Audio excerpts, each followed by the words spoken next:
मित्रांनो, east central railway, railway recruitment cell, Patna. आता या ठिकाणी आपल्या आय-टी-आय पास प्रशिक्षणार्थ्यांसाठी एक चांगली संधी निर्माण झालेली आहे, ज्यामध्ये आपल्या आय-टी-आय पास विद्यार्थ्यांसाठी अप्रेंटिसशिप पदाकरिता अर्ज मागविण्यात येत आहेत. आणि हे अर्ज आता 2025 आणि 26 करिता राहणार आहेत. ज्यामध्ये संपूर्ण डिटेल नोटिफिकेशन हे 26/9/2025 रोजी प्रकाशित करण्यात आलेलं आहे. ज्यामध्ये आता ऑनलाईन ॲप्लिकेशन फॉर्म करायची जी डेट आहे, ती आहे बघा 26/9/2025 पासून हे ऑनलाईन ॲप्लिकेशन स्टार्ट होणार आहे. 25/10/2025 रोजी शेवटची डेट या फॉर्म भरण्यासाठी राहणार आहे. तर जाणून घेऊया डिटेल या नोटिफिकेशन विषयी, जी आपल्या आय-टी-आय पास प्रशिक्षणार्थ्यांसाठी महत्त्वाची राहणार आहे. ही संपूर्ण प्रक्रिया अप्रेंटिसशिप ॲक्ट 1961 नुसार चालणार आहे, ज्यामध्ये संपूर्ण जे जागे आहेत, ते ऑनलाईन पद्धतीने या ठिकाणी तुम्हाला सबमिट करायचे आहे. ज्याची लास्ट डेट सुद्धा 25/10/2025 देण्यात आलेली आहे. मित्रांनो, फॉर्म भरण्याच्या अगोदर याचं डिटेल नोटिफिकेशन आहे ते तुम्हाला वाचन करून घ्यायचं आहे, ज्यामध्ये तुम्हाला हे पी-डी-एफ आपल्या टेलिग्राम चॅनलवर उपलब्ध करून देण्यात येईल. तर आपल्या टेलिग्राम चॅनलची लिंक आपल्या डिस्क्रिप्शनमध्ये तुम्हाला मिळून जाईल. ही संपूर्ण प्रकारचे फॉर्म आहे ते ऑनलाईन पद्धतीने असल्यामुळे ही जी ऑफिशियल वेबसाईट देण्यात आलेली आहे, त्याच वेबसाईटला जाऊन तुम्हाला ॲप्लिकेशन फॉर्म करायचे आहे.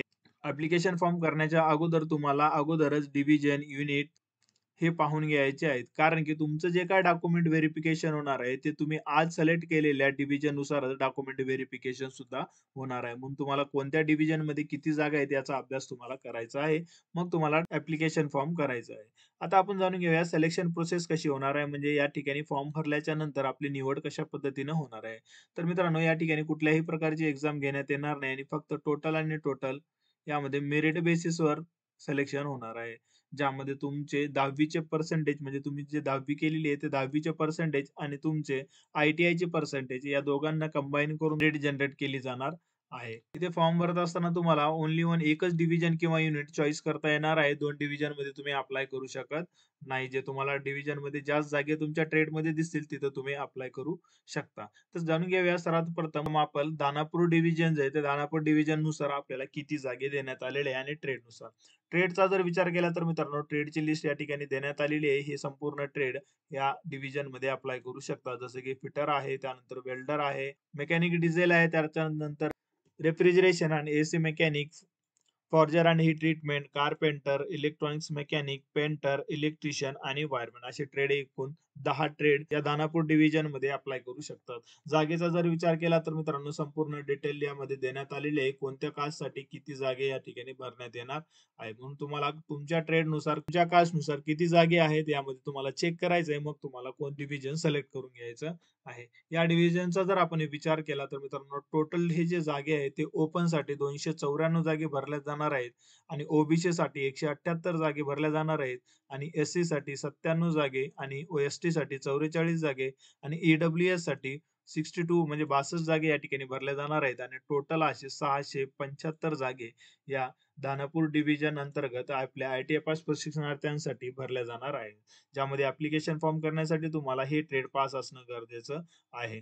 त्यानंतर दुसरा जर डिव्हिजन आपण या ठिकाणी बघितला तर धनबाद डिव्हिजन या ठिकाणी राहणार आहे आणि धनबाद डिव्हिजन मध्ये fitter, Turner, machinist, carpenter, welder, mechanic diesel आणि वायरमॅन अशा प्रकारचे ट्रेड राहणार. म्हणजे टोटल एकूण 7 ट्रेड या ठिकाणी भरल्या जाणार आहेत. आणि कास्टनुसार जर जागेचा जर विचार केला मित्रांनो, तर या संपूर्ण मध्ये जनरल साठी 77 जागे आहेत, ओबीसी साठी 37 जागे आहेत, एससी साठी 21 जागे आहेत, एसटी साठी 9 जागे आहेत आणि ईडब्ल्यूएस साठी 12 जागे. असे टोटल धनबाद डिव्हिजन मध्ये 156 जागे हे आपल्या आय-टी-आय पास प्रशिक्षणार्थ्यांसाठी अप्रेंटिसशिप पदाकरिता देण्यात आलेले आहे. त्यानंतर जर बघितलं आपण तर बघा, पंडित दीनदयाल उपाध्याय डिव्हिजन आहे. तर या डिव्हिजन नुसार अंतर्गत यामध्ये टोटल 7 प्रकारचे ट्रेड भरले जाणार आहे. ज्यामध्ये फिटर आहे, वेल्डर आहे, इलेक्ट्रिशियन आहे, टर्नर आहे, वायरमॅन आहे, इलेक्ट्रॉनिक्स मेकॅनिक आहे आणि मेकॅनिक डिझेल. अशा प्रकारचे टोटल 7 ट्रेड देण्यात आलेले आहेत. ज्यामध्ये आपण कास्टनुसार जर आणि ट्रेडनुसार जर विचार केला तर मित्रांनो, टोटल 25 जागे हे ओपन कास्टसाठी आणि ओबीसी साठी 17 जागे देण्यात आलेले आहेत आणि एससी साठी 10 जागे, एसटी साठी 4 जागे आणि ईडब्ल्यूएस साठी 6 जागे आणि असे टोटल या डिव्हिजन अंतर्गत 62 जागे भरल्या जाणार आहेत. मित्रांनो, याचा तुम्ही डिटेल पीडीएफ मध्ये अभ्यास करून घ्यायचा आहे किंवा आपल्या टेलिग्राम चॅनलवर याची पीडीएफची लिंक देणार आहे. तिथून तुम्ही डायरेक्टली हे पीडीएफ डाउनलोड करू शकता किंवा या पेजचा तुम्ही स्क्रीनशॉट सुद्धा काढून घेऊ शकता. त्यानंतर जे डिव्हिजन आहे मित्रांनो, सोनपूर डिव्हिजन राहणार आहे आणि यामध्ये टोटल 5 ट्रेड भरल्या जाणार आहेत. फिटर, ब्लॅकस्मिथ, वेल्डर, कारपेंटर आणि पेंटर. या व्यतिरिक्त यामध्ये संपूर्णच्या जागेचा जर विचार केला तर टोटल 47 जागे या ठिकाणी भरल्या जाणार आहेत. त्यामध्ये 30 जागे ओपनचे, ओबीसी साठी 10 जागे, एससी साठी 4 जागे, एसटी साठी 1 आणि ईडब्ल्यूएस साठी 2 जागे देण्यात आलेल्या आहेत.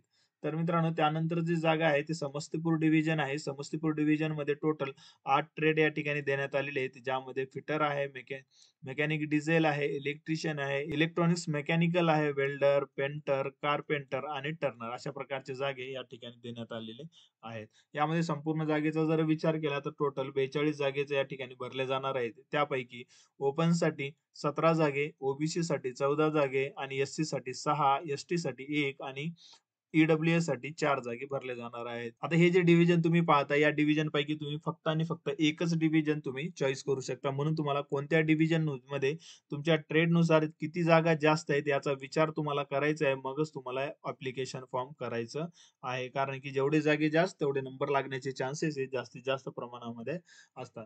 त्यानंतर एक पंडित दीनदयाळ उपाध्याय जे डिव्हिजन आहे यामध्ये फिटर आहे, मशिनिस्ट आहे, वेल्डर, गॅस आणि इलेक्ट्रिक आहे. त्यानंतर इलेक्ट्रिशियन आहे, मशिनिस्ट ग्राइंडर आहे, टर्नर आहे, मेकॅनिक डिझेल आहे. अशा या डिव्हिजन अंतर्गत एकूण टोटल 29 जागे भरल्या जाणार आहेत. यापैकी 15 जागे ओपन साठी, 7 जागे ओबीसी साठी, 3 जागे एससी साठी, 2 जागे एसटी साठी आणि ईडब्ल्यूएस साठी 2 जागे भरल्या जाणार आहेत. त्यानंतरचा जो काही डिव्हिजन आहे तो बघा, गॅरेज रिपेअर वर्कशॉप आहे. यामध्ये टोटल 4 ट्रेडच्या जागा उपलब्ध करून देण्यात आलेल्या आहेत. त्यामध्ये फिटर आहे, मशिनिस्ट आहे, वेल्डर आहे आणि इलेक्ट्रिशियन आहे. यापैकी टोटल 110 जागे या डिव्हिजन मध्ये भरल्या जाणार आहेत. यामध्ये ईडब्ल्यूएस साठी 10 जागे, एसटी साठी 8 जागे, त्यानंतर एससी साठी 16, ओबीसी साठी 29 आणि ओपन साठी 47 जागे हे भरल्या जाणार आहेत. त्यानंतर पुढचा जो डिव्हिजन आहे तो बघा, मेकॅनिकल वर्कशॉप आहे समस्तीपुरचा. यामध्ये टोटल 4 ट्रेड अप्लाय करू शकतात, ज्यामध्ये फिटर, वेल्डर, मशिनिस्ट आणि इलेक्ट्रिशियन. याचा जागेचा जर विचार केला तर यामध्ये टोटल 28 जागे भरल्या जाणार आहेत. यामध्ये टोटल ओपन साठी 12, ओबीसी साठी 7, एससी साठी 4, एसटी साठी 2 आणि ईडब्ल्यूएस साठी 3 जागे हे देण्यात आलेले आहेत.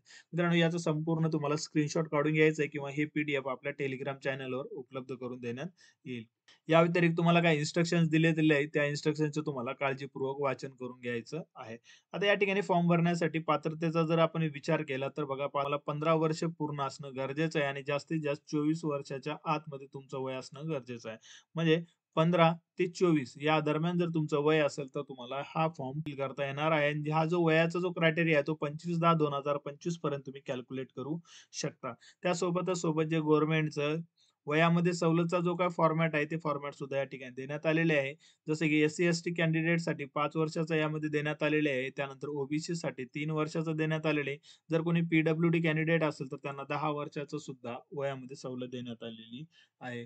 त्यानंतर या ठिकाणी फॉर्म भरत असताना तुम्हाला जे काही तुमचे कास्ट कॅटेगरी आहे तर त्यांना एससी असेल, एसटी असेल, ओबीसी असेल अशा संपूर्ण विद्यार्थ्यांना यामध्ये सेंट्रल गव्हर्नमेंटचा जो काही कास्ट सर्टिफिकेट आहे ते कास्ट सर्टिफिकेट असणं गरजेचं आहे. कारण की डॉक्युमेंट व्हेरिफिकेशन करताना तुम्हाला काही अडचण येणार नाही. त्यानंतर क्वालिफिकेशनचा जर विचार केला तर तुम्ही कमीत कमी 10वी पास असणं गरजेचं आहे आणि 10वीला तुम्हाला 50% वर मार्क्स असणं गरजेचं आहे. सोबत आपण जे वर आय-टी-आय ट्रेड पाहिलं त्यापैकी कुठलाही एक ट्रेड जर तुम्ही पास आउट असाल तर तुम्हाला फॉर्म भरता येणार आहे. आय-टी-आय मध्ये तुम्हाला नॅशनल ट्रेड सर्टिफिकेट असणं गरजेचं आहे. त्यामध्ये तुमचं एन-सी-व्ही-टी किंवा एस-सी-व्ही-टी बोर्डामधून तुम्ही तो आपला आय-टी-आय कंप्लीट करणं गरजेचं आहे.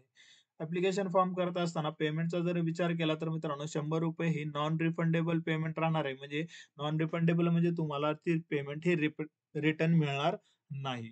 ही ₹100 तुम्हाला फीस पेड करायची आहे आणि ही जी काही फीस आहे ती तुम्हाला ऑनलाईन पद्धतीने फीस पेड करायची राहणार. एस-सी, एस-टी, पी-डब्ल्यू-डी, वुमेन जर कॅन्डिडेट कोणी असेल तर यांना कुठल्याही प्रकारची फीस लागणार नाही. जर कोणी ओपन किंवा ओबीसी असेल तर त्यांनाच ही ₹100 फीस ॲप्लिकेबल राहणार आहे. अदर कास्टवाल्यांना ₹100 फीस ही लागणार नाही. म्हणजे तुम्हाला फीसमध्ये सवलत देण्यात आलेली आहे. त्यानंतर कोणाकडे जर डिसॅबिलिटी असेल तर कोणत्या डिसॅबिलिटीमध्ये काय असायला पाहिजे याची संपूर्ण माहिती या ठिकाणी देण्यात आलेली आहे. तर या पीडीएफचा तुम्हाला डिटेलमध्ये अभ्यास करून घ्यायचा आहे. मगच तुम्हाला ॲप्लिकेशन फॉर्म करायचं आहे. ॲप्लिकेशन फॉर्म करण्यासाठी ही संपूर्ण प्रक्रिया ऑनलाईन पद्धतीने होणार असल्यामुळे जी वेबसाईट तुम्हाला प्रॉपर देण्यात आलेली आहे, याच वेबसाईटला जाऊन तुम्हाला ऑनलाईन ॲप्लिकेशन फॉर्म फिल करायचे आहे. आता फॉर्म भरत असताना आपण डॉक्युमेंटचा जर विचार केला तर मित्रांनो या ठिकाणी फोटो आणि सिग्नेचर लागणार आहे. तर याची संपूर्ण डिटेल साईज या ठिकाणी देण्यात सुद्धा आलेली आहे. त्यासोबत सिग्नेचर कशा प्रकारचे असायला पाहिजे याचेही फॉर्मॅट देण्यात आलेलं आहे. म्हणजे साईज कशा पद्धतीचे असायला पाहिजे, किती असायला पाहिजे ह्याच्यासोबत.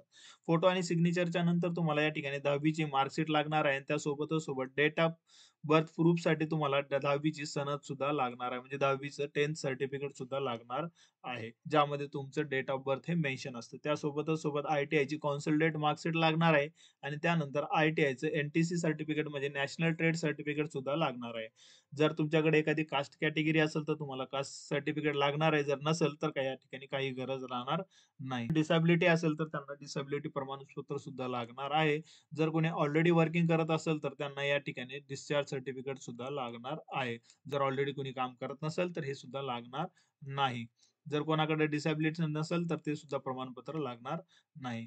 म्हणजे या ठिकाणी आता लास्ट डेट जर ॲप्लिकेशन फॉर्म करायचा विचार केला आपण तर 25/10/2025 संध्याकाळी 12 वाजेस्तोवर तुम्ही ॲप्लिकेशन फॉर्म हे करू शकता. ट्रेनिंग करत असताना पेमेंटचा विचार केला म्हणजे स्टायपंडचा जर विचार केला मित्रांनो तर ॲज पर गव्हर्नमेंट रूल्स म्हणजे आर-आर-बीच्या रूल्सनुसार पेमेंट या ठिकाणी तुम्हाला मिळणार आहे. जे तुम्हाला पेमेंट राहणार आहे.